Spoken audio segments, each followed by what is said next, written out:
Hello there, welcome back to the booth here at Mythic Championship Cleveland. I'm Marshall Sutcliffe with Simon Gertzen. Thanks so much for coming along down the stretch here on day number one. We're well into the standard rounds. And down in the feature match area, boy, I haven't seen him in the feature in a little while. Patrick Chapin is 6-0. Back with a vengeance. Right, with Sultai mid-range, waiting in the feature match area to play against Rob Pisano, who's playing for Team Cardboard Live on Esper Control. We got a chance to get a quick look at him. He's also 6-0. The players are ready. Let's head out. It's time for round number 7 here from Cleveland.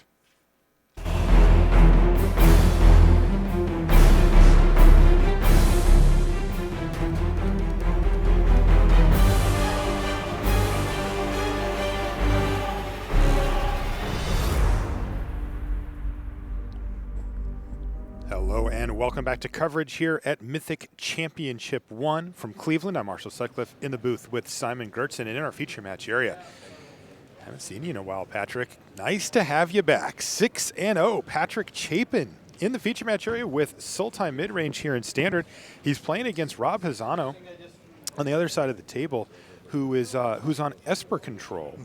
And also, of course, 6-0 at this stage. So one of these fantastic starts to the tournament. Matchup-wise, what can we expect with mid-range versus control here?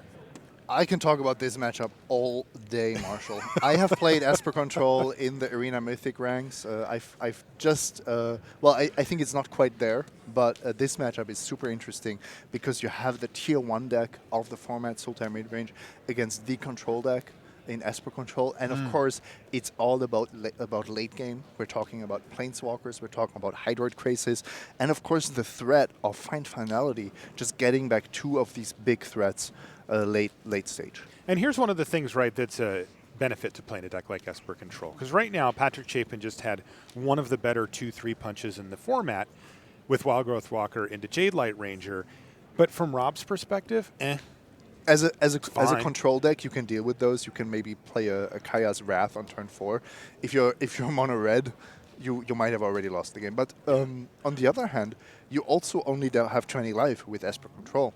So being forced to maybe tap out for a Kaya's Wrath, and then the threat of a Planeswalker coming down is still quite scary if you are the control player. Yeah, and that is what Patrick is going to threaten. He actually put another copy of Wildgrowth Walker right into his graveyard. Again, these aren't the key cards in the matchup.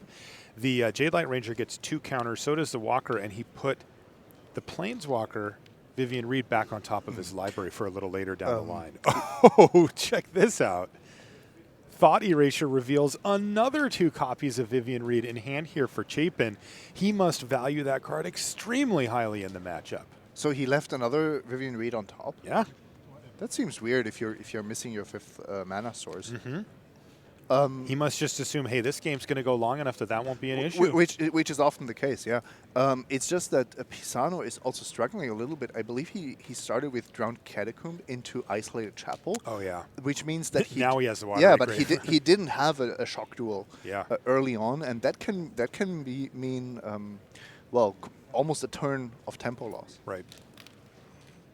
So Patrick draws that copy of Vivian Reed, plays that land, and boy, he's really hoping to hit that land next turn and start to chain Vivian Reeds together.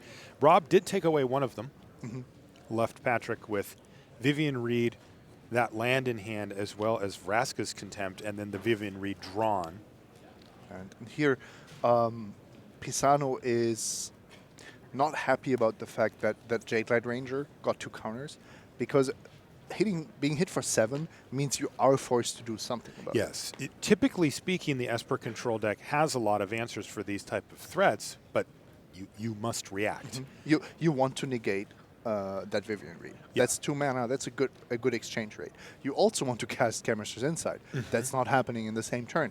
What about the creatures on the battlefield? And Patrick Chapin, he knows how to play a control deck. He also knows how to play against a control deck. Yeah, so here, this is interesting. No land here for Chapin, but he's going to try to find some with second copy of Jade Light Ranger, which is once again going to trigger that Wildgrowth Walker. And it looks like Rob says, I need to deal with this Ranger. He must not have the Kaya's Wrath in sight. One of the lines he could take is to let it resolve and then play the Chemist's Insight and just hope to find it, but that can be very risky. And there it is. And he drew it, of course, off the top, but yeah.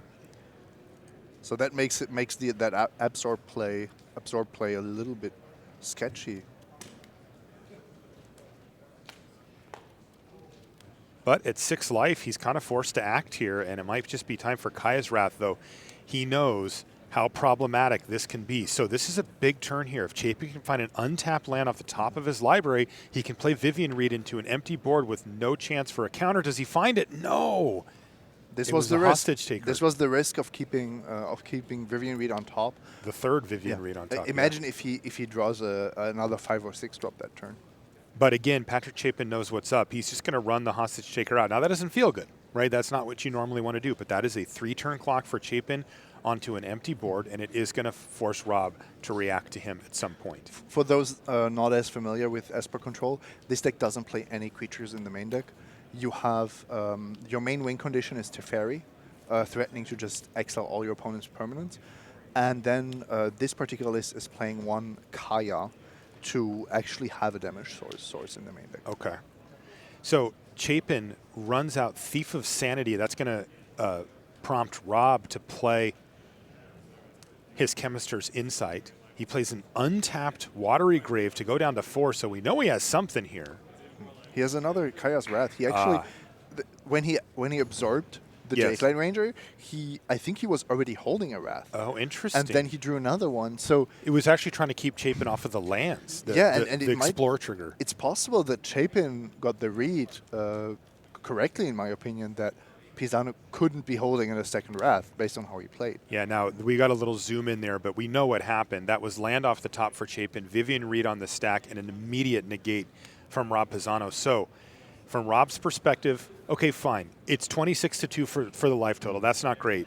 But the idea here is that he's kept the board clear, and that's really where he can start to try to take over. Now he's going to go for Thought Erasure to take away the other Vivian Reed and leave Patrick Chapin with 1 useless card. He's got Vraska's Contempt, but no targets for it. And that was huge. That Thought Erasure was great, perfect timing.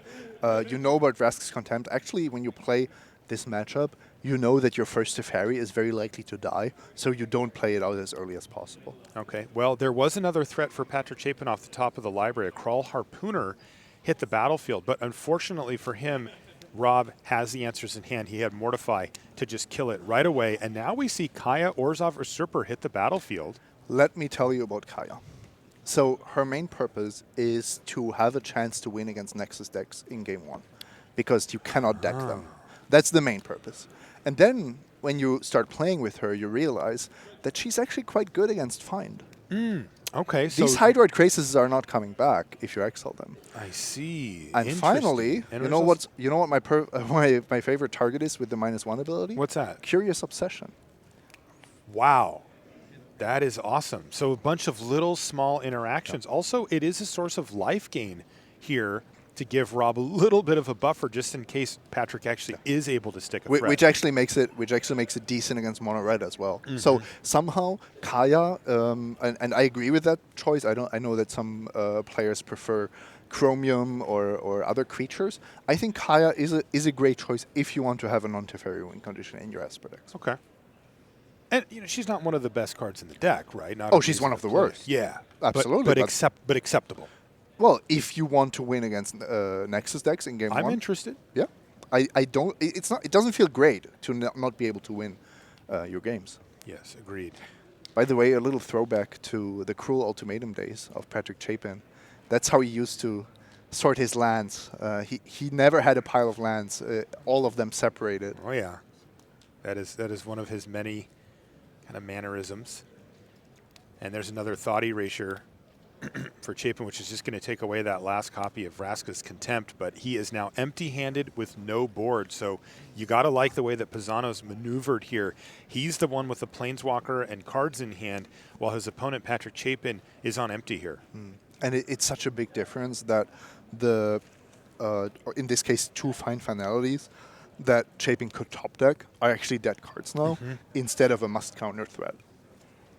Yeah, it looks like Pisano's going to finish clearing off the graveyard of any potential creatures here, as there was still a hostage taker, and it's gone now as well. There's also a Crawl Harpooner. Pisano is now exiling 1 creature with each activation so that he can maximize the life gain. Clever. there's Teferi, Hero of Dominaria on the battlefield now, and surely this one's going to run away quite quickly. Now it'll be 2 cards per turn, and we'll start seeing perhaps Kaya ultimate a couple of times over the course of the next 5 turns or whatever. Yeah, like, even though that's not the main game plan, the thing is now, Chapin, you can kind of do the math. Even if let's say he's holding a land, that would be a Crisis for 6, draw 3 more cards. That's the minimum that he needs to get out of this.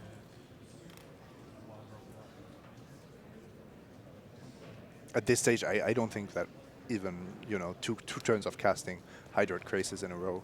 Search for his Conta for Rob now, but this is icing on the cake for him. This one's in the books. No real way for Chapin to come back from this position.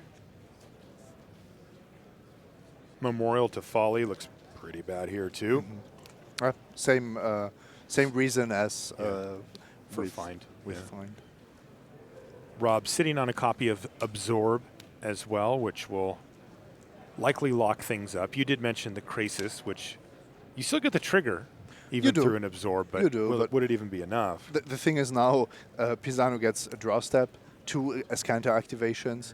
He's safe from a lot of the top decks that Chapin could have, and we will see both Planeswalkers ultimate pretty soon. In your expert opinion, would you consider that good or?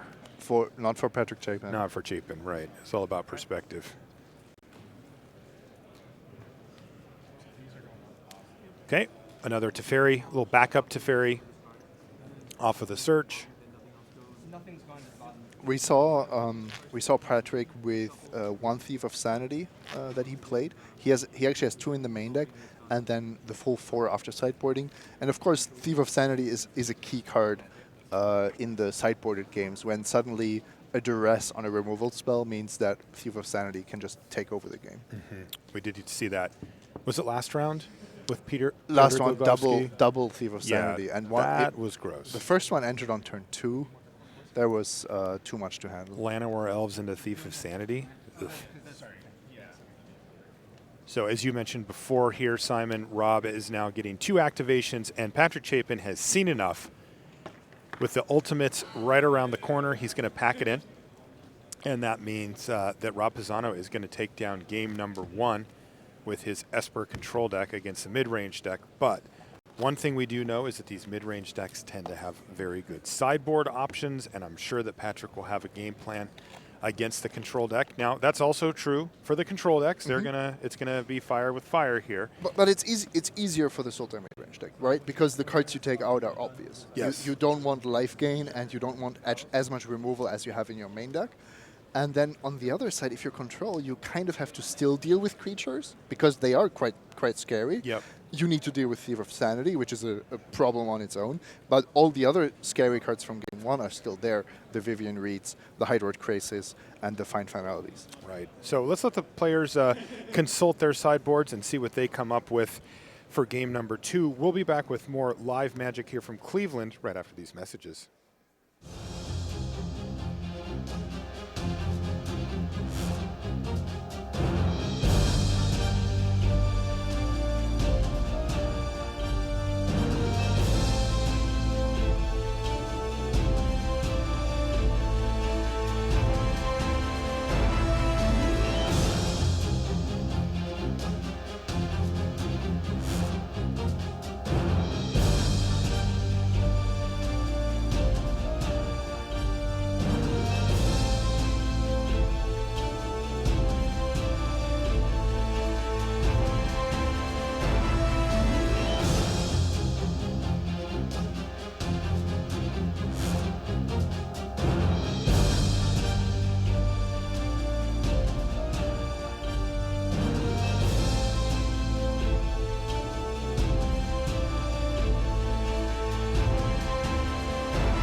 welcome back to the feature match area here in Cleveland for Mythic Championship 1. I'm Marshall Sutcliffe with Simon Gertz, and we are well and truly down the stretch here on day number 1. We've already done a booster draft earlier and multiple rounds of standard. This is round 7. We've got another round of standard to bring you today before we come back tomorrow morning with more limited and then more standard. Of course, top 8 happens on Sunday still. Let's take a quick live look in here. Slater Claudel versus Michael Bonde. And what do we have going here, Simon? I see mono red on one side.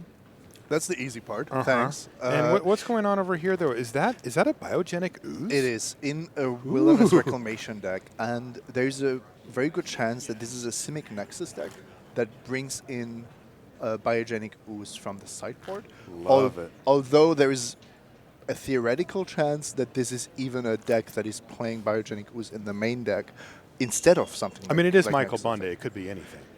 That's also an important information. Yeah, Michael Bonde is, let's say, not against experimenting. Yeah, that's a good way to put it. I have the deck list right here, Michael. Okay, So, well, you tell me. no, 4 Root Snare, 4 Nexus of Fate. Okay, so he keeps it.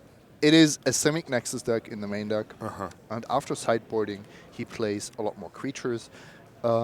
This actually looks to me very much like a list from GP Memphis, where you have Etzicon Archer, Biogenic Ooze, and the 2 mana producing creatures in the sideboard. And Michael goes for more of a creature heavy approach against mono red. Okay. Well, it looks like that biogenic ooze has been able to stick around for a little while. And now what he's doing is stacking his triggers. He's got a Wilderness Reclamation trigger on the stack and also an ooze trigger on the stack that says all my oozes get a +1/+1 counter. I think he's considering making another ooze in response. What you want to do is you want to put the ooze trigger on the bottom so that you can maximize your mana before that happens. He decided not to ultimately make another ooze just yet. Perhaps has something else he'd like to keep up. Oh, he's also very close to dead. So the big question is how much how many Time Walks he still has in his deck. Did he sideboard out those Nexus of Fates? I wouldn't be safe. I wouldn't feel safe on 4 life against mono red.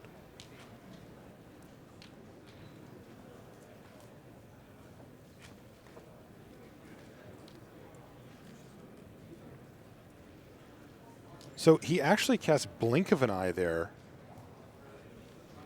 What did he get back? I think he bounced an ooze token, or was it Incubation Druid? No, I think he just wanted to draw a card, but then A Hydroid Krasis, maybe to replay it. oh, what was there? A small Krasis on the board? Perhaps. That would be a good start to gain some life here. How about this? I'll get back to you in just half a second. Because we'll see it again. No, Tim's down on the floor, and he says, yes, it was a Hydroid Krasis for sure. The thing with Hydroid Krasis against mono red is it's not that much life. It's not like you're suddenly gaining 10 points of life and you're safe from anything. It's effectively 1 card that is negating. Still, this is sweet, right? to bounce it and to replay it. Yeah, you get more cards, more life. It's bigger. Blink of an Eye is actually really good, especially if you're also playing Frilled Mystic. Now, most of these deck lists have actually started to play Sinister Sabotage because a 4 mana counterspell is very expensive, but suddenly Blink of an Eye becomes an all-star. Now what is he doing? Does he have a Nexus? Yes, he does. So they are still in, and he's playing them. And for Slater, this one could absolutely start to slip away here. His board state is absolutely massive now. Yeah, and suddenly you don't need infinite Nexus. You just need to find it maybe one more time, and you have it. And he should be getting counters on his oozes too, right? And he's going to untap all his land, so I don't think we are... Or is it already end He of did turn? that Okay. part, yeah. He just hadn't resolved the ooze part yet, because he did tap out for the Krasis this turn. But now he's got 5 damage in the air. And at least, and 3 lethal creatures on the ground. Right, so Slater's going to have to be in chump block mode here, and if Michael has 1 more Nexus of Fate, we're just done. but we can't be sure that he's playing all 4 after sideboarding. You have to shave some cards. Yes. So maybe there's only 2 more Nexus in the deck total. Looks like he's looking for one right now.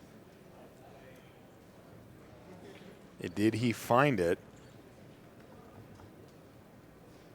He found another copy of Wilderness Reclamation. That is a lot of mana. And it's actually really cool with the Memorial to Genius that he has in play.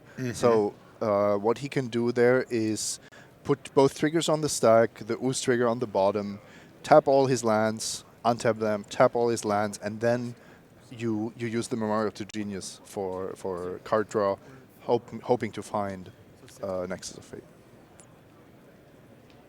You don't want to sacrifice Memorial to Genius when you still have Wilderness Reclamation triggers on the stack, because you're wasting 1 mana. Sure.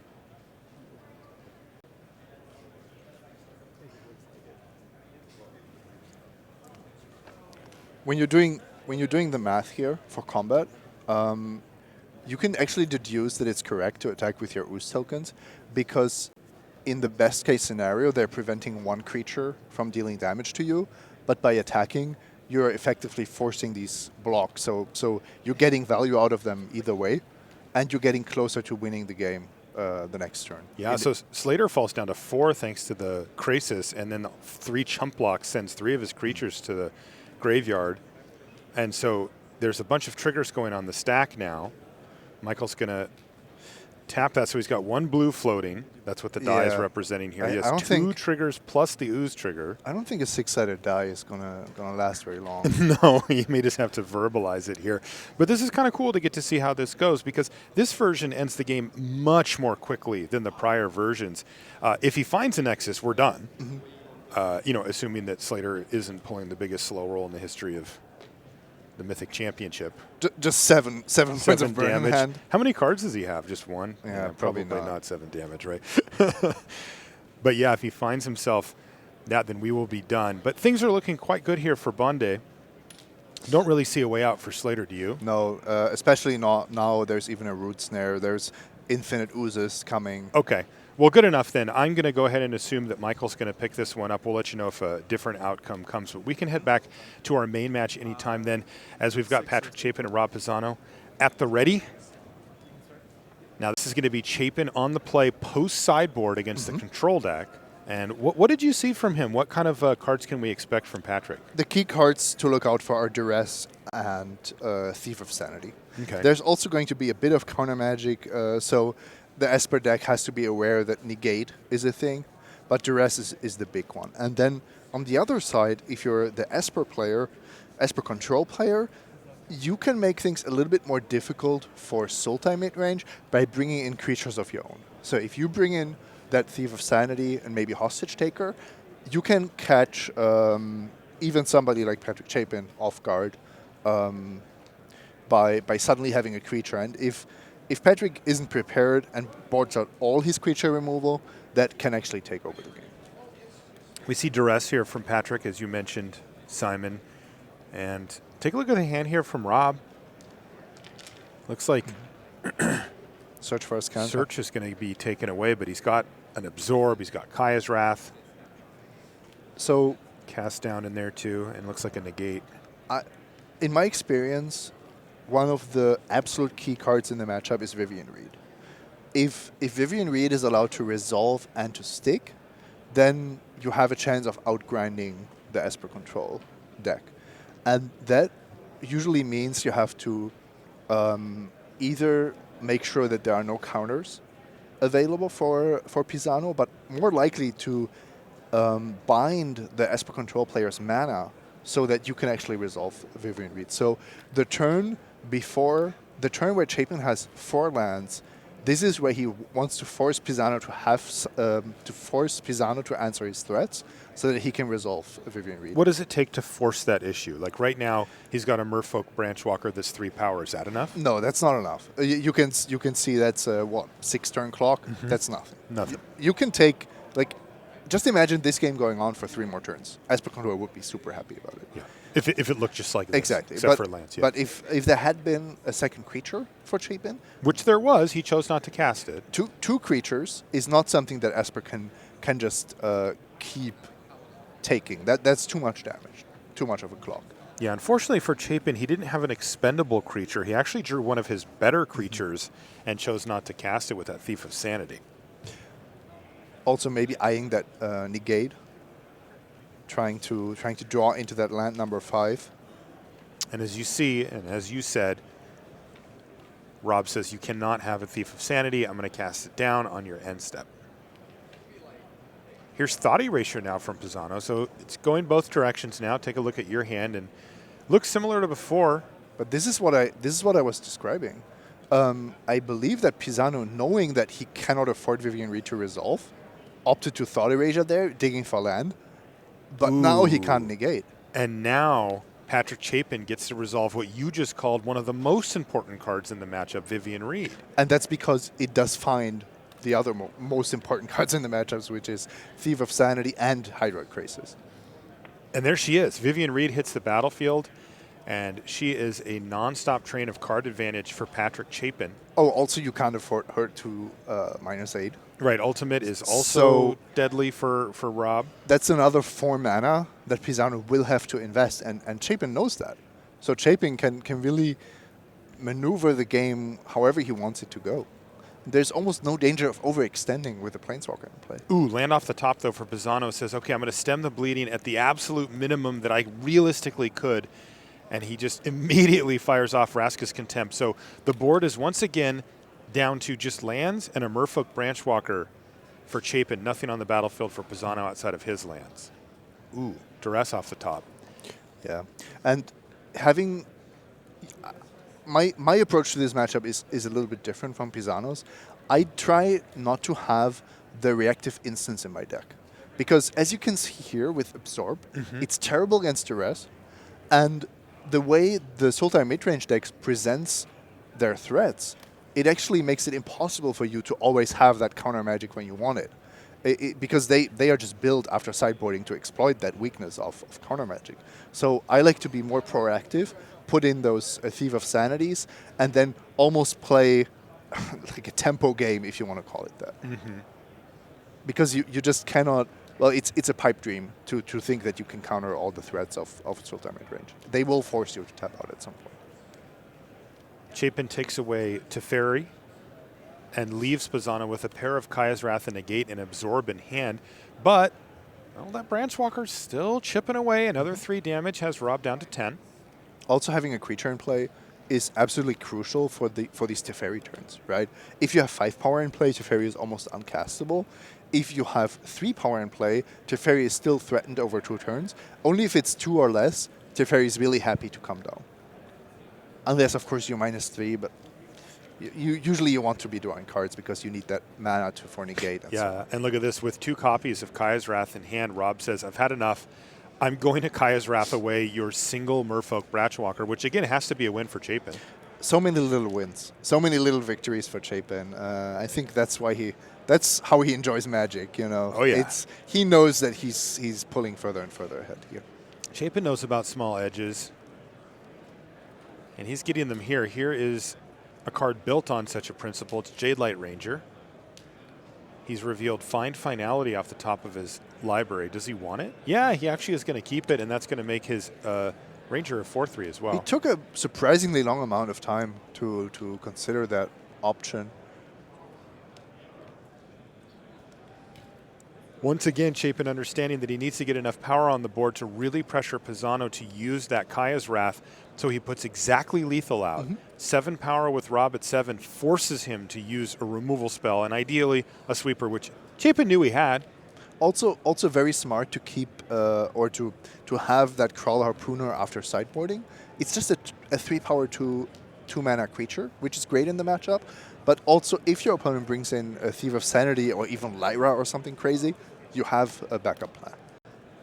So Chapin's going to cast Find to get back 2 of his creatures, including one of them being a Thief of Sanity, and that is Kaya's Wrath number 3 now for Rob Pisano. I have to remind you of what I just said about counter magic. Oh no. Triple Absorb in hand for Rob and a negate. It's not about quantity, right? It's not about how many counters do you have. Because we're not playing this game where one side drops threats and the other counters. It's I will I will force you to tap out, and then I resolve my threat, and your counter magic is stuck in your hand. This is now the most extreme example I can think of. Right. But it does really highlight this Did point. you set this up, Simon? I told them to play this way. I knew it. Yeah. Told Pisano how to sideboard incorrectly. You told him how to draw all 3 of his absorbs or whatever. And now he's just behind. He's down to 4 life, facing down a Jade Light Ranger. And there's a Hydroid Krasis that's going to get absorbed. But even Rob, you could see by his hand motions, was like, well, I guess I'll absorb it. But that's not really the point here. No, he is up to 7. And he can survive a hit from the Jade Light Ranger that he couldn't have prior.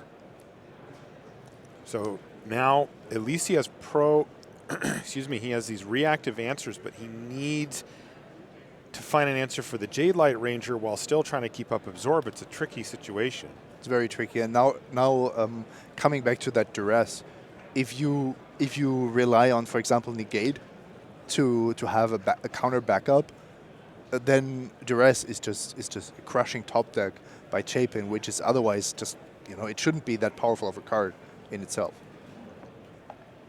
So Rob's at 7, but now falling down to 3 thanks to this Jade Light Ranger attack. And this is a turn where Chapin, he can decide that he's now just trying to overload the quantity of counter magic, but he can also just say, look, I'm happy casting Krasis here. That's kind of what my deck wants to do anyway. But he does allow Pisano to use a counterspell here if he wants. No? Rob decides not to. Merfolk Branchwalker's going to follow up. Rob just has to use one of these absorbs, right? No, I think Pisano is hoping that his Wrath resolves. Oh, does he have that the last copy? That's of the Wrath final in his card hand? of his hand. It's an optimistic. Oh no, actually. Yeah, I think that was. I think he had used that one on the Thief of Sanity. Yeah, so he's actually going to absorb here. Awkward. Because the Thief of Sanity on the battlefield's a real problem. I don't understand that because there was no other threat to be scared about. There was no Vivian Reed coming up because he even had negate mana. Yeah. Unless he was stuck on blue, I don't think so. He wasn't. He had a Hollowed Fountain. By the way, Mortify, I think is the weakest card in this matchup. You don't have enchantments to target, and there are no legendary creatures in Chapin's deck. So Mortify really at its weakest. A Thought Erasure after the Mortify on that Thief of Sanity from Rob reveals a very nice hand for Patrick Chapin.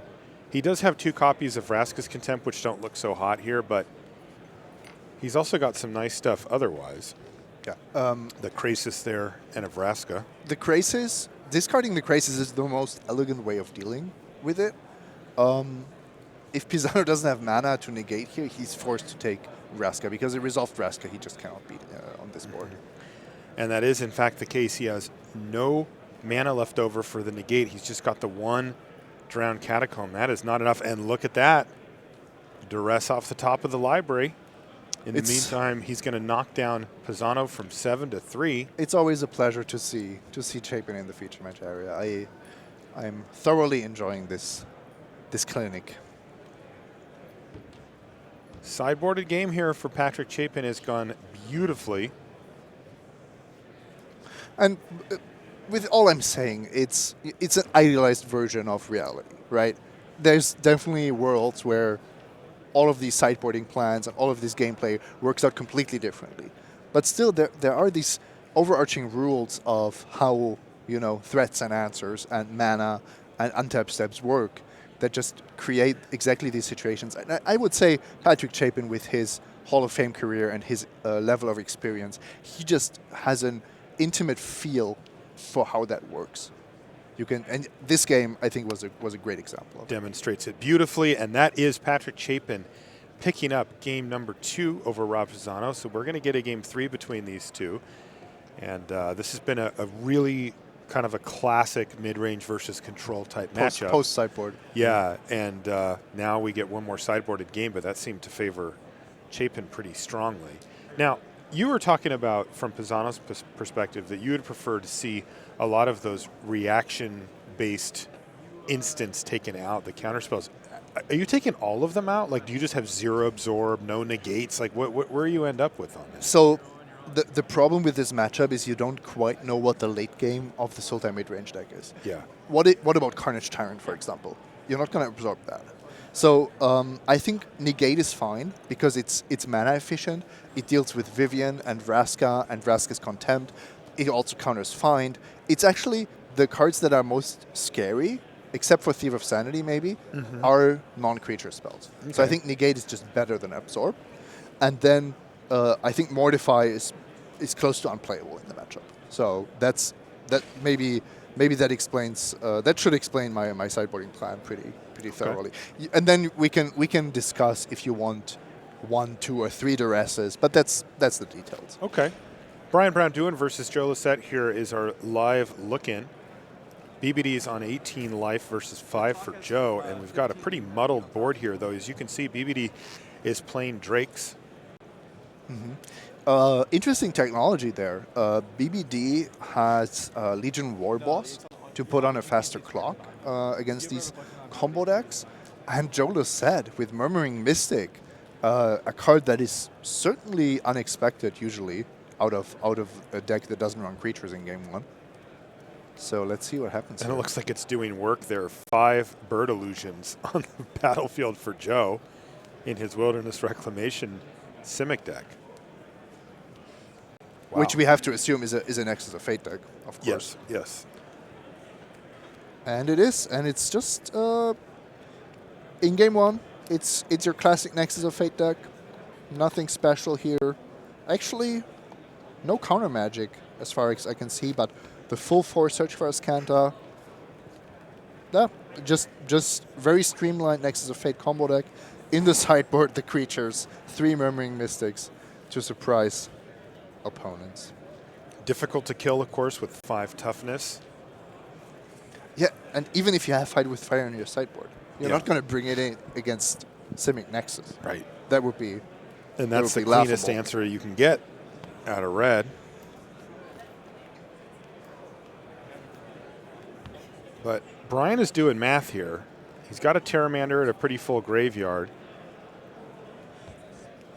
It looks like, 6 spells in the graveyard, says Tim. So the Enigma Drakes also with 6 power. This means that we are looking at a bunch of lethal flyers. Every Terramander and each of the Enigma Drakes has to be blocked. Now, they're actually 5, although that is still the case, right? 5 is still enough because Joe is on 5. Yep.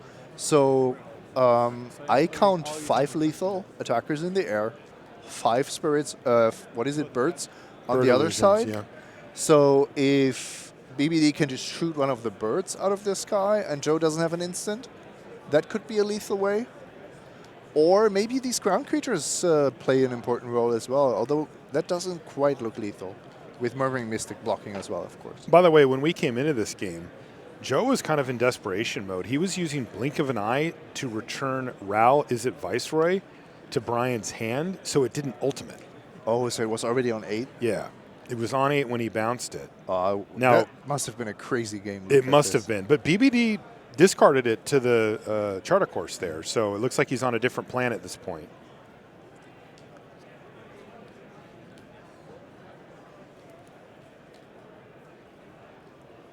So big attack here. We'll hang out here for just a minute and see if Brian Brown-Duin can apply enough pressure here to Joe to seal the deal. I have to take something back, which is one of the Terramanders is actually not lethal. Because it has a random +1/+1 counter on it. Someone got a +1/+1 counter. Yeah. And that means Adapt doesn't work or wouldn't work. It was from Mentor, but random, right? Well, he had something to teach and he taught it to the flying Salamander Drake. Yeah. Okay, there's another instant for Joe. So this is looking quite good with 2 Wilderness Reclamations on the battlefield and no lethal inside this turn. Okay, well, let's let this one come to its conclusion because this could actually take quite a while, even just this combat step. And Patrick and Rob are ready on our main match. So let's head back over there. This matchup can take a while itself, and I want to make sure we catch every turn of it. And now the real test here. Chapin is going to be on the draw. against Rob, and we'll see if Rob made any adjustments to his sideboard plan, perhaps looking at those 3 absorbs and going, well, this isn't working. They are a lot better when you're on the play because it's more difficult for Sultai mid-range to already present somewhat of a clock. But we've seen Chapin have those Crawl Harpooners and, of course, the Explore creatures, which are so important for his game plan. And, well, you just don't have enough counter magic to deal with all of these. Beautiful hand, once again, by Chapin, by the way.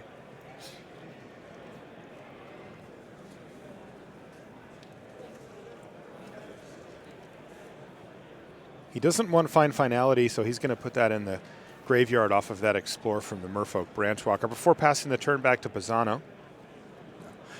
Really powerful hands by both of these players. Chapin with an Explore start, with a bit of counter magic and a Find to just do it all over again. But Pisano also quite scary here with the Search for Ascanta into Thief of Sanity draw. Ooh, but look at that. Right off the top of the library, a Crawl Harpooner from Patrick Chapin. Kill your Thief of Sanity. That's part of the reason why it's there. Yep, Hall of Fame level top decks here. That's 2 Thief of Sanities in the graveyard. Pisano didn't want to draw the second one. No. I'm a little bit surprised about that. I thought if he had the mana already to cast the first one, I would have liked him to keep the second one as well. Here's Thought Erasure, though, for Rob. And what does he see? Disdainful Stroke, Find Finality, Jade Light Ranger. and a Jade Light Ranger.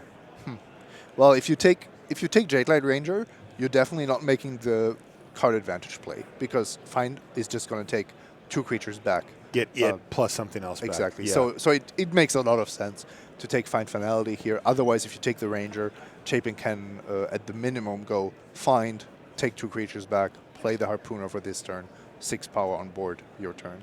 Let's see what Rob's working with here. Cast down, double negate Vraska's Contempt. How does that sit with you? Well, he doesn't have 3 absorbs this time around. But no, it's not great. Of course not. He's struggling for lands.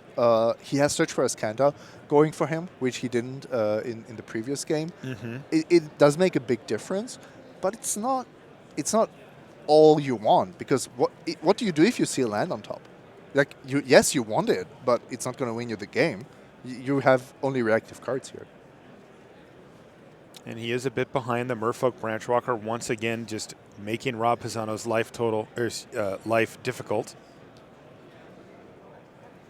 Interesting turn here. He's going to get rid of a duress, or excuse me, a cast down here. Chapin has a Jade Light Ranger in hand, but didn't cast it. So didn't want to expose it to maybe Wrath. Playing the long game, playing patiently. A skill that is very, very undervalued in Magic in general. Often patience wins more games than anything else. There's Jade Light Ranger now, and with no answer in hand from Rob Pisano, at least for it on the stack, he's going to get this double Explore trigger. It will get cast down on end step, but which does mean that revealed one of the worst situations there for Rob. And it does mean that Search for Ascanta resolves. So I wouldn't say Pisano is on equal footing, but he's gotten a foot in the door. So now he gets that extra land, even though once again he didn't actually hit his land drop for the turn, but Search for Ascanta transforming there into Ascanta the Sunken Ruin means he does have access to that. And Chapin reading Ascanta the Sunken Ruin. I love that. He should know what it does. You'd think so. It's kind of his type of card, right? Now it gets really interesting because Chapin knows that in the long term, Pisano is going to outcard him easily. On the other hand, he's sitting there with that Disdainful Stroke. So Teferi is not resolving. Right. Kaya's Wrath might not resolve. And Pisano is getting really close to being threatened to be killed by a Merfolk Branchwalker. Just 2 turns. So I don't think you cast Vivian Reed here, knowing that then your opponent can just slam something like a Teferi. Or maybe you do. Does he still have his land drop? I don't know. No, I don't think so. Interesting. No, he's just going to run Vivian Reed into that negate. Pass the turn back. Was there a land off the top there for Rob? Okay. So finally. Something that you can do here is actually -3 Teferi if you have it. He had a Teferi earlier, right? Yeah. Yeah. So play your Teferi, -3 it on the Branch Walker. You are tapped out for a turn, which is the turn where Chapin should slam Vivian Reed. But Chapin actually decided not to do that. Wow, well, Rob must have the answer in hand because he just plus Teferi, sitting on 3 life. No way. Did. That's... What does he have, cast down? Well, he better... No. Does he not have it? Like, Chapin could just be like, attack you, and Rob will say, well, GG's? You're not attacking Teferi when your opponent is on 3.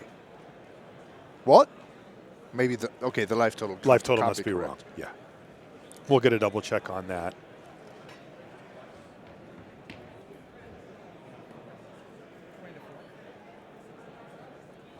Four.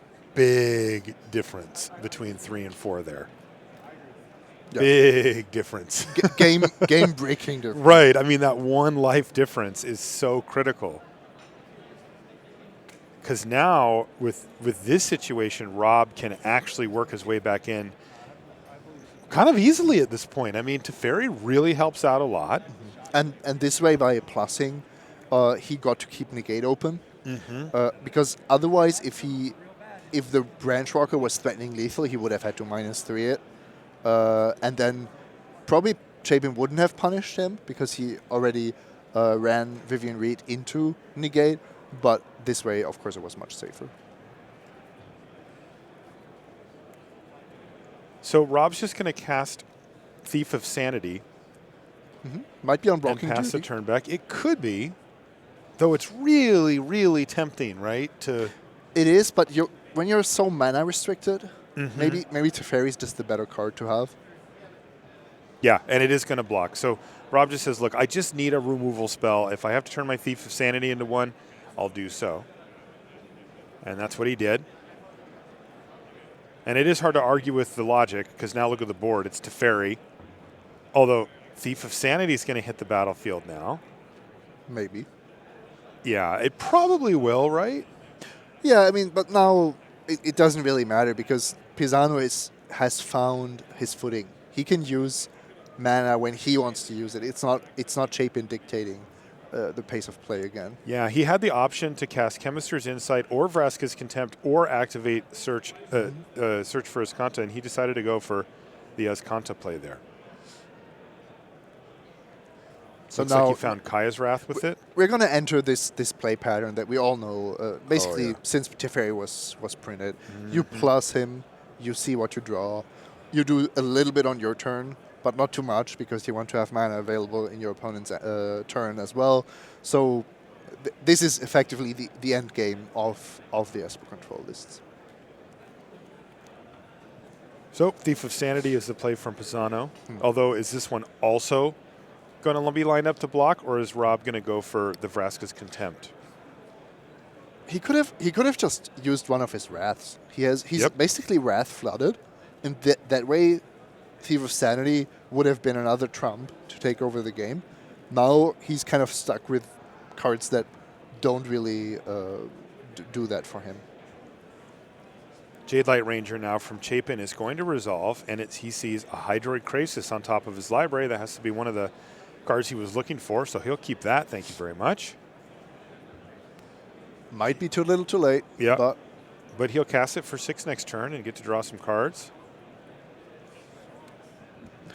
There's an absorb off of the Surge. We hadn't seen a single one until now, and we saw the Thief of Sanities come in. So I think Pisano a lot more close to the sideboard plan I was describing earlier.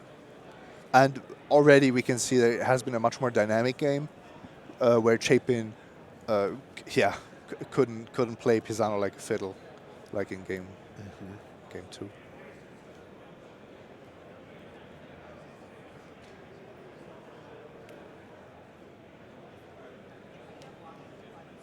Vraska's Contempt on the Jade Light Ranger. And as you can see, this game is really all about Teferi, because Teferi is what's fueling this fire here. Rob Pisano says, I want to cast this, and Patrick Chapin was like, well, I've got Disdainful Stroke, and Rob was like, I have so many cards here, a negate, no problem.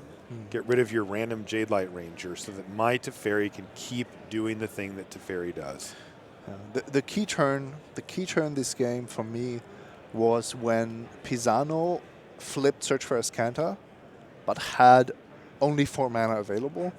And Chapin, because of that, the late game threat of Search for Escanta, of Escanta the Sunken Ruin, motivated him to just run out Vivian. And that was dangerous for 2 reasons. First of all, you run it into counter magic, but also this is the turn where Pisano could top deck a land to resolve Teferi. So in the end, it definitely punished him for going for that. Patrick, yeah, for sure.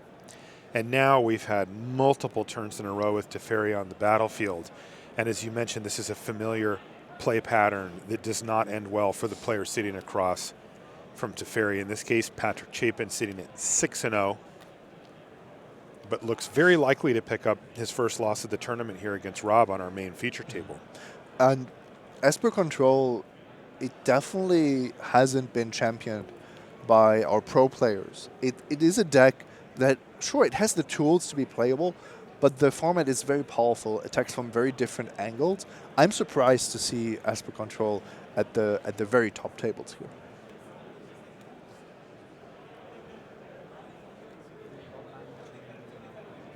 Rob's had a pretty nice run here as well, playing against some top competition over the course of the day and doing quite well. Plays for Team Cardboard Live,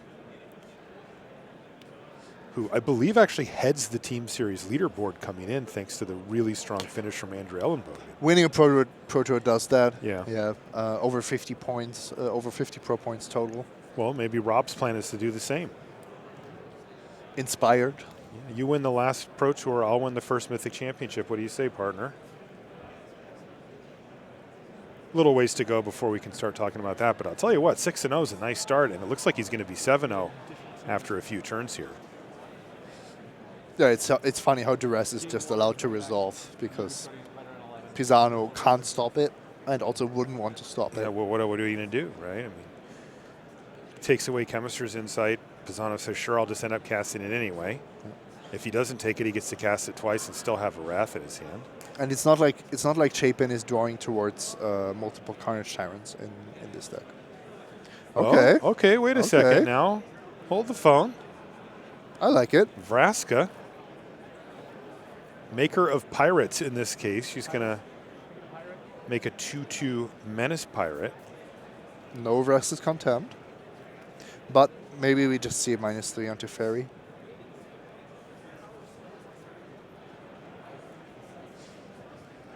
Chapin playing to his outs. It's at 6-0. It's game 3. You have nothing to lose by playing on.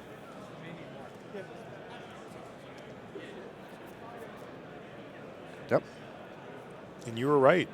-3 on Teferi to put that Vraska a couple cards down from the top of Patrick Chapin's library and perhaps allow Rob to leverage a card like Negate. There was maybe a reason to activate Escanta before -3, because if you find Vraska's Contempt that turn, you get to keep your Teferi at a healthier loyalty, which is maybe only relevant in closing out the game, but that could be huge. Just being able to finish this game in time is a concern for Esper Control players. Yeah, take a look at the clock there ticking down. It's just over 6 minutes. And he did find a cast down, by the way, off of that Search for Escanta activation. He's going to use it on the Menace Pirate just to make sure that Teferi has no trouble staying on the battlefield. Llanowar Elves is the draw step for Patrick Chapin. Of course, this is the kind of the fail case for Llanowar Elves, not really the card that you want at this juncture in the game. But on turn 1, it's pretty much the best card, so there you go. That was the Search for Escanta that looked like it might have missed. Whoop, and there's a negate. That is the card that Rob wants to see for the upcoming Vraska Relic Seeker.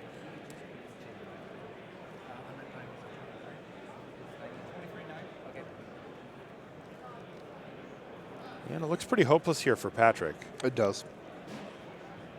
He's going to continue to chip away attacks to Teferi with the Llanowar Elves. But again, another card going to go into the hand here for Rob. He finds Vraska's Contempt off of the search for his content, and he's got Chemister's Insight, so things really rolling now for Rob. The control deck is truly in top form at this point. And it is kind of fun to watch because Rob plays quickly. He just minus that Teferi again. He must have another one. He just wants to get up to 5 loyalty as quickly as possible. This one is faster to ultimate. Yeah, and look how quickly Rob's playing now, by the way. There is a definite chance that Chapin forces Pisano to play out this game to the very end, and that means Pisano has to play on full throttle. He can afford to because, let's be honest, he has all the tools in his deck to deal with Chapin's threats, but that means you need to ultimate Teferi, and you need to ultimate him as quickly as possible. Right, so that negate's going to counter the Vraska Relic Seeker. Whoop! Accidentally dropped my other copy of Teferi on the battlefield, says Rob. Do you want to concede? No? Okay, we'll keep playing.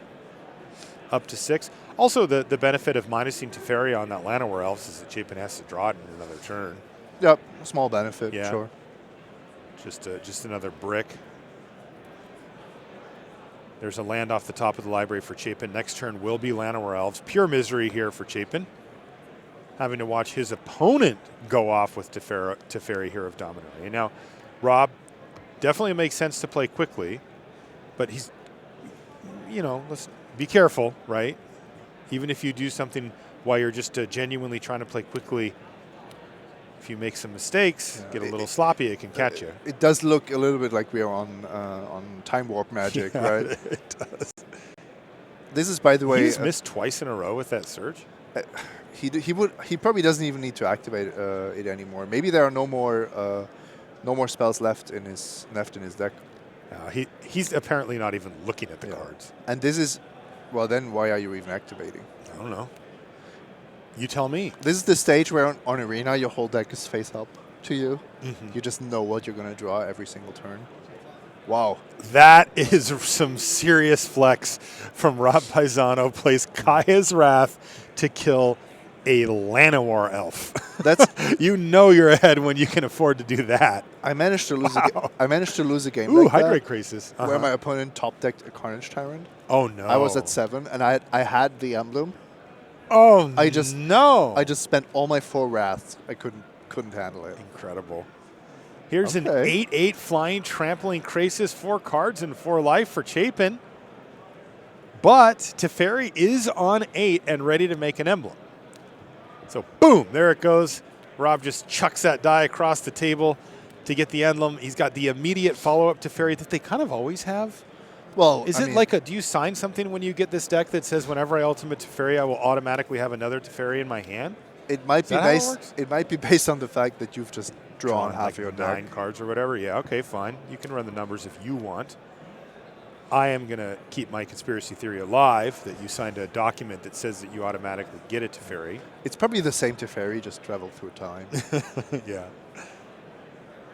Schrodinger's Teferi. It's definitely fun on Arena because he has these Croats, and then you just hear the Croats multiple times. Oh, jeez. Sorry, I'm late. It's my favorite. Is that what he says? Yeah, because he's a time traveler. Oh, cute. I turned that off.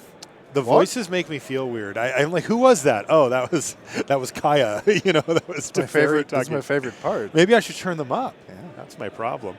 By the way, what you're seeing right now is the emblem from Teferi annihilating Patrick Chapin's entire mana base as Rob Pisano has worked his way towards finishing this game off. A dress off the top will not do anything here for Patrick Chapin, and he is going to have to extend the hand shortly. Because Pisano also snatched himself a Hydrate Krasis, which is really good at closing out the game when you already have a Teferi. Yeah, I was actually going to say, now, look, just even if he gets him down to 0 lands on the battlefield, that is not a win. No. But it's a moral victory. But Hydroid Crisis does do speed things up. But what was Rob's plan if he wasn't able to hostage taker a Hydroid Crisis? So the classical. And could he do it in the time frame? Yeah, I mean that's two very different questions. Yeah. So the classical victory condition of Esper Control, ignoring Kaya or Chromium, is you -8 one of your Teferis, you exile all permanents your opponent has, so they're restricted to what they could do with one land, which is effectively nothing, and then. Well, you have to kind of pass the turn over and over again for them to run out of cards. And the way you don't run out of cards is you -3 your own Teferi over and over again. So that it gets put back into your library. It's not the most exciting way to win a game of Magic, and most opponents concede before that happens. But that is why Chapin's still playing here. Well, because he could get a draw if Rob couldn't do that in time. It's just the Crisis that... This is a Mythic Championship, right? Yes. This is not tabletop Magic. This is not your kitchen table Magic. This is about, can you win in time with the strategy that you've chosen? And Patrick is under no obligation to concede the game. Of course not. He played at a very reasonable pace, so that's all he's required to do. Yeah. He doesn't have to concede or help his opponent win. Yeah, I mean, I would almost argue he's obliged to not do so, right? As a competitor, right? You could argue in different ways here, but it's up to him. All right, but we're going to see a Hydroid Crisis here, and it's not going to be small. But it can't be too big. Yes, because there are not too many cards left. He does have to be careful. And that's why Rob keeps counting his library, which is down to, 6 cards? If you miscalculate there and you just lose. That would not be a good way to go out. Advantage bar would be stuck over in Rob's side of the board. So there it is, Hydroid Crisis. 1, 2, 3, 4, 5, and leaves himself with 1 or 2 cards. I think 1. Exile all of your lands. And he has the Hydroid Crisis. This is turn 0. Attack for 2, because the Hydroid Crisis on their side is only a 2/2, so the hostage taker can attack into it. So how does the math So can he actually win? Chapin has to block here, right? Chapin has to chump block to prevent 2 points of damage. That Crisis is not doing anything. Yes, and the Crisis will be gone anyway next turn. The Crisis, though, for Rob is an 11/11. And this so is 11, 12, 13 is exactly 2 turns. Okay, but if this is only turn 0, then Pisano even has turn 2 and turn 4. Yes, which is exactly what he needs. Which is exactly lethal. Yes. It's 13 and 13. Jeez. Wow, that's close. Now, there's nothing that Chapin can do for 1 mana that interacts with this, though. Like, including the emblem. He can play land over elves. Right, and but land over elves gets exiled. Yes. Then could he do Then he could play land cast down. Yeah, he probably doesn't have anymore. We also have to consider counter magic. So yeah, and look at this. Now, this actually doesn't come up that often where you get to see it happen. That was Teferi, cast it, put it, 2 cards down from my library. In other words, make it become my library. Wait. I think Hostage Taker has to target a creature when it enters the battlefield. I feel like it does too, although I guess it wouldn't matter because it could just target another Hostage Taker, right?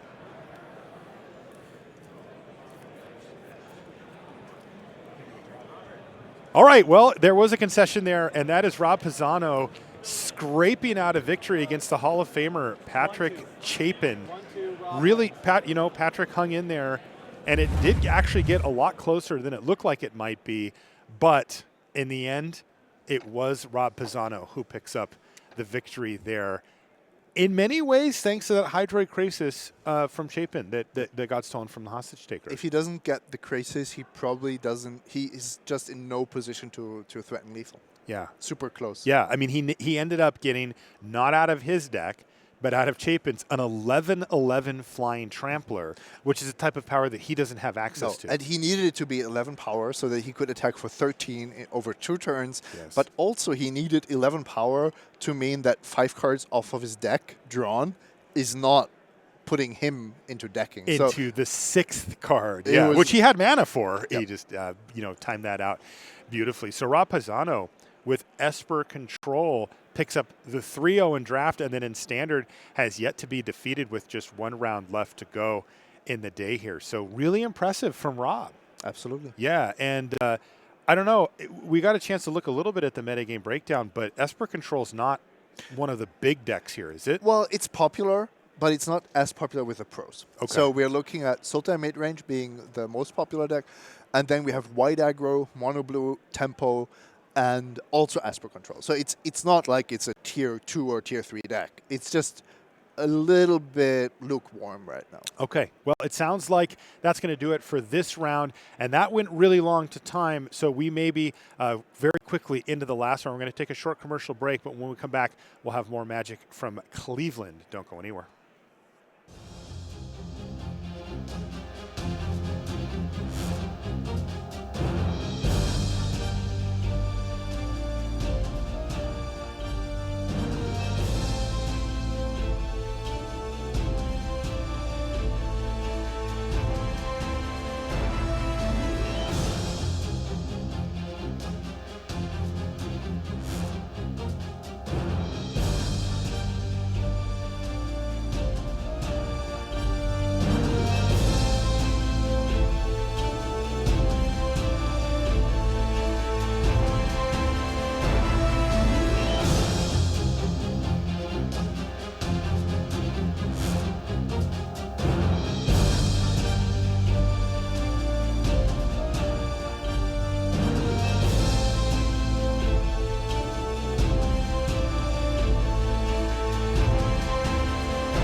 Well, I think it's fair to say we really did bring you all the action in round number 7, and we're planning on doing just as much again in round number 8 if we can possibly squeeze it all in.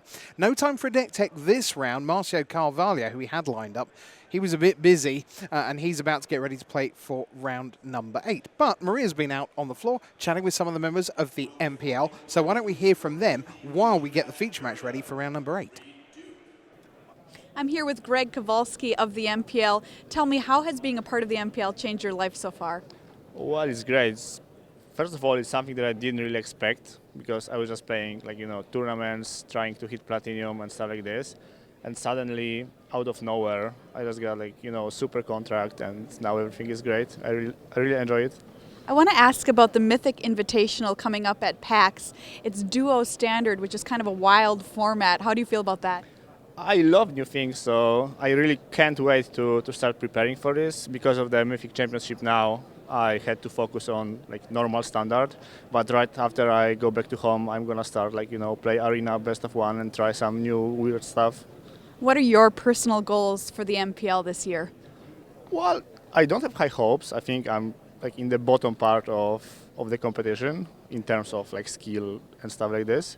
But I would love to requalify for the next year. That's my main goal. So you're known for somebody who plays just a ton of Magic. How much Magic would you say you normally play in a week? It depends. I'm usually playing, few hours daily because that's what I love, and I don't have any other job, so I have a lot of free time. But before tournaments, it might be up to 10, maybe 12 sometimes. The last week, I woke up at 9 because we are here in Cleveland with my team. So I woke up at 9, play the game, play a game, then make a dinner break, then come back to the hotel conference room and play again for X hours. So it's 10 to 12, including breaks. So yeah. All right, well, more Magic has got to be a good thing. Greg Kowalski, congrats, and best of luck to you this weekend. Thank you so much. Thanks. I'm here with Shahar Shenhar of the MPL. How has being in the MPL changed your life so far?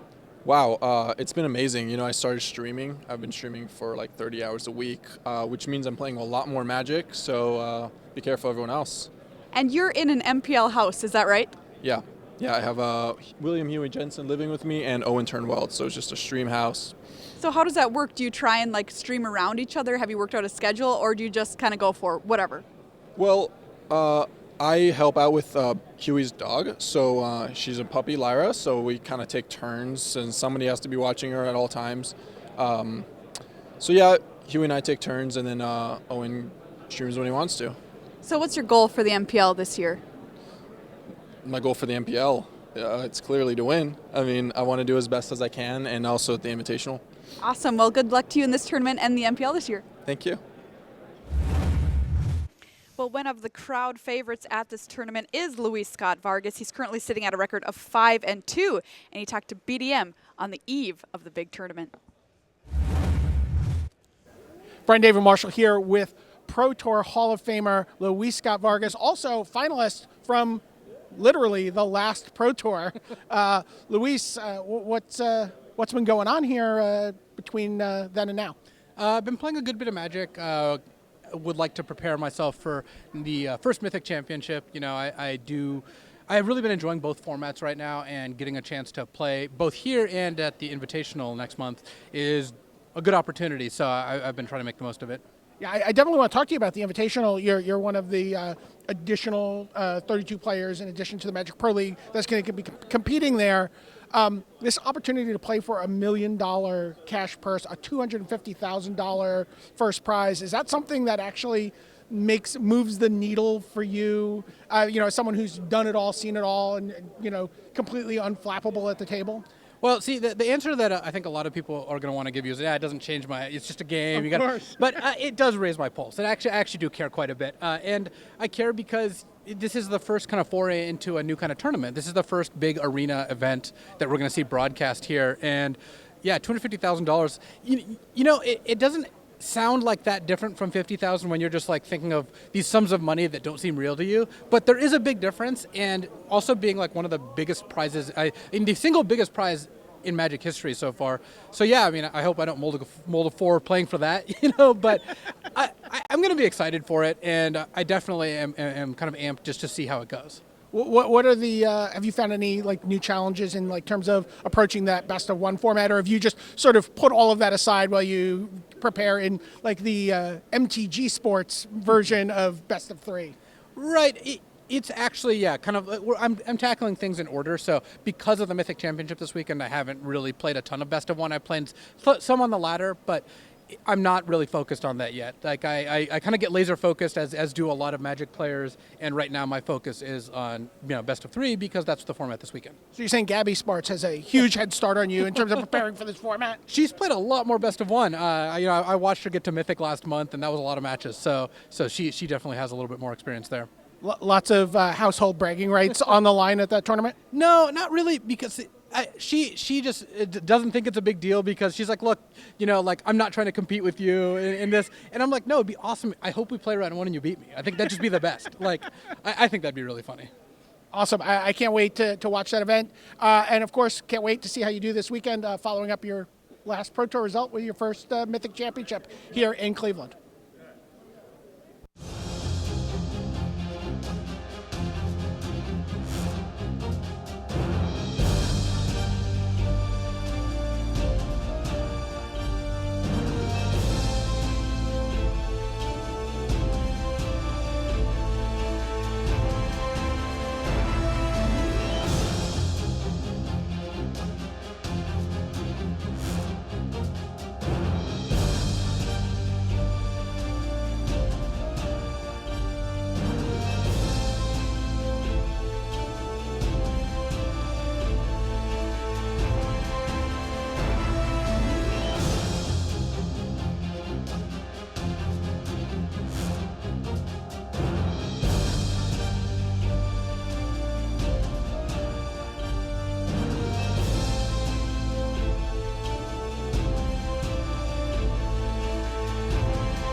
All right, well, the time has almost come for the final round of day number 1 here at Mythic Championship Cleveland. Let's take a look at our leaderboard and who is remaining undefeated so far in the tournament. And a lot of big names actually near the top here. Autumn Burchett sitting at 7-0, Rob Pisano 7-0, Reed Duke 7-0, and Michael Bonda 7-0. Paul, what stands out to you here? Well, we still have a couple of members here in the MPL. You have Marcio Carvalho sitting at 6-1. I just saw him play an extremely grindy Game 3 slugfest against Christopher Larson. And then also Piotr Glogowski, also sitting here at 6-1. And of course, one of the greatest Magic players of all time, John Finkel, sitting there also at 6-1, along with Ari Lax, 6-1, and Patrick Chapin, Hall of Famer, also sitting at 6-1, winning an intense match in that last round. Mario, I've got to say, China. There's 3 Chinese players there on 6-1. That is a terrific achievement. Only one of them, I think, is on Team MTG Sheep, which has been traditionally over the last couple of years the Chinese squad. But 3 players, and 2 of them were 6-0 coming in, so they've lost to fall to 6-1. China's doing great, and so too is the US. I think they've got 9 or 10 of the top 20. If we can take one more look at that leaderboard for you and get a sense, again, we know that there are 4 players at 7-0. That they are going to start that a little rivalry here because they will play in 2 pairs this round, and you'll get 2 8-0s. The losers of this will almost certainly, on tiebreaks, be among the top 8 overnight, meaning that they will be in the same draft pod as the 2 winners of this last round. And then you're going to see a bunch of these 6-1s moving either down into the 6-2 pods or up into the 7-1. The pod 2 should be mostly 7-1 players. So certainly there. Great start by Austin Clark at 6-1. Greg Michel at 6-1 as well. Chapin we've already mentioned. Piotr Glogowski from the MPL. It's really shaping up all very nicely. What is nice though, Paul, is that Standard is not just, it's all very well saying the format is diverse and people are choosing different decks. That doesn't always lead to good and interesting gameplay, but certainly the 4 rounds we've had today have been really pretty compelling. Right, absolutely. There's just been a lot of back and forth. It's not like games are just decided by turn 3 or 4. There's just a lot of like play and counterplay, and that's just been really, really exciting to watch. And again, I mean, one of the highlights for me so far is just watching that Game 3, Patrick Chapin against Rob Pisano. Rob actually winning in turns with a Hydroid Krasis that he stole, and then Very mean. and then basically nearly decking himself and basically casting Teferi and keeping himself alive by using the minus ability on the Teferi itself. That was ridiculous. All right, well, it's time for the final round of day number 1. Let's go down to the feature match area here at Mythic Championship Cleveland.